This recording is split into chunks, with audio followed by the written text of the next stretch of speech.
بسم اللہ الرحمن الرحیم۔ السلام علیکم، ویلکم کرتی ہوں آپ کے اپنے چینل پر۔ آج کی ویڈیو کا عنوان ہے میری زندگی میرے رب کا تحفہ ہے، میں اس کو چھوٹے ذہن کے حاسد لوگوں کے لیے ضائع کیوں کروں۔ تو آغاز کرتے ہیں ویڈیو کا۔ زندگی یہ صرف سانس لینے کا نام نہیں، یہ اللہ کی طرف سے ایک عظیم نعمت ہے، ایک قیمتی تحفہ ہے جو ہمیں ہر صبح نئی امید، نئی مہلت اور نئی طاقت کے ساتھ عطا ہوتا ہے۔ مگر افسوس، ہم میں سے اکثر لوگ یہ قیمتی تحفہ کن لوگوں کے لیے ضائع کر دیتے ہیں؟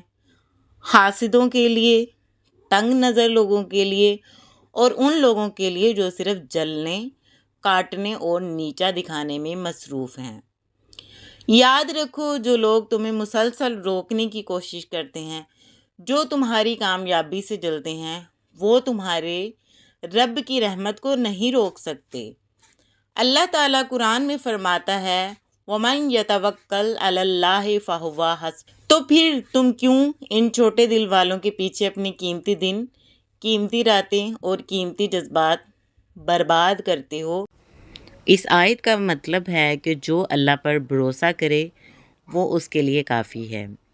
نبی صلی اللہ علیہ وآلہ وسلم نے فرمایا، تم میں سب سے بہتر وہ ہے جس کا اخلاق سب سے بہتر ہو۔ تو تم ان کی زبان کے جواب زبان سے نہ دو، بلکہ اپنے کردار، اپنی دعا اور اپنی مسلسل کامیابی سے دو۔ کبھی سنا ہے سورج کسی کے جلنے سے بجھتا نہیں، چاند کسی کے حسد سے چھپتا نہیں، اور ہوا کسی کے روکنے سے بہنا بند نہیں کرتی۔ تو تم بھی وہی بنو جو صرف اللہ کی رضا کے لیے جیتا ہو، نہ کہ لوگوں کو خوش یا خاموش کرنے کے لیے۔ اپنے دل کو آزاد کرو، ان لوگوں کی جلن سے نہیں بلکہ اپنے رب کی محبت سے جیو۔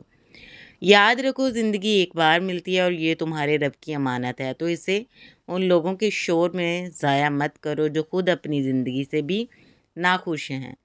میری زندگی میرے رب کا تحفہ ہے، میں اسے تمہارے لیے نہیں صرف اللہ کے لیے جینا چاہتی ہوں۔ اللہ میرے ساتھ ہے، یہی میرے لیے کافی